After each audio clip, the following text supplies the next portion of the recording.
Well, it's time to get out my MIG welder again. This time to do a little repair on tractor tire chain before I install it.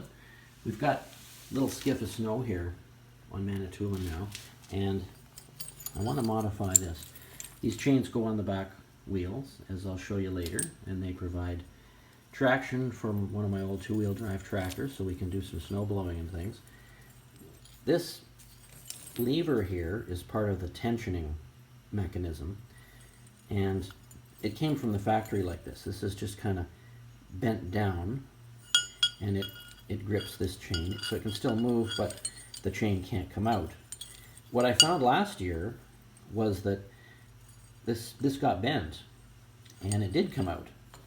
I was very lucky to find the lever handle just lying on the road, so I reassembled it, but I made up my mind that before I install these chains again, I'm going to weld this shut so that it can still swivel, but it's not going to let me down and get bent and fall off again. So that's what this little chore is about. There's two of these, of course, one on each side of the chain as it goes on the side of the tire. This is just one chain out of the two that I'm going to be working on, and I'm just going to let you see what this is all about. So this is one I've actually done, and you can see this is what it looked like before, you know, open, vulnerable to being bent and having that chain come out. And this is one that I've just done. I'm going to grind this loop off here a little bit. I don't want anything rough on the sides that would damage the tires, but it's really just a matter of spanning the gap. Now the thing is, that's a pretty big gap to span. You know, that's getting close to 3/16 of an inch or so. And the way you do this is with multiple zaps from the MIG welder. If I just sort of went in there and tried to do it all at once, there'd be enough heat that it would melt and run down and be ugly and probably never span the gap properly.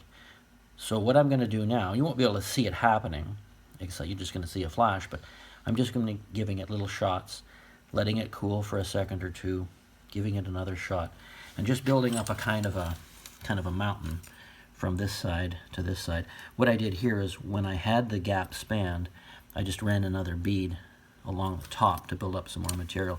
That's plenty strong for holding this together, and I'm sure it's going to work just fine. So I'll just get on my welding shield here and get busy.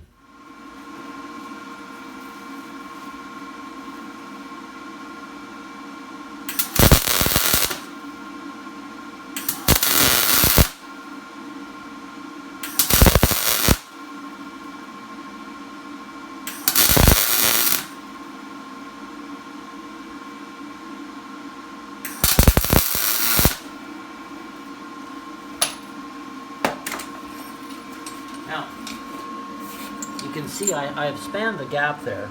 It's not particularly beefy yet, but now I'm going to shift gears. I'm going to tilt this a little bit in the vice grip so it's more upright, and then I'm going to lay a bead or two across here to build up the amount of metal that I need.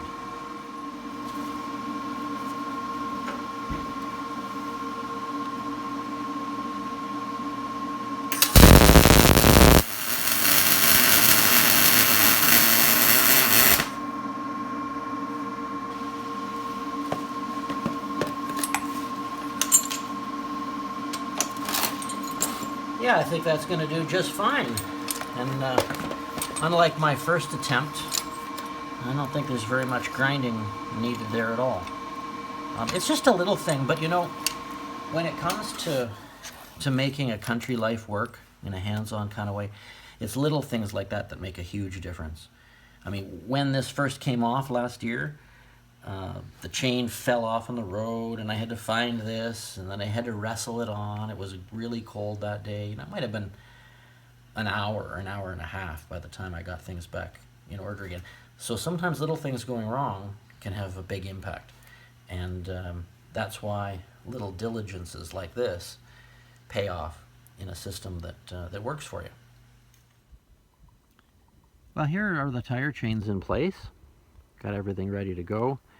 And if you look over here, you can see that that lever cam. This is welded shut. I did a little bit of grinding. It's solid and ready to go, and we're ready for whatever winter's going to throw at us this year.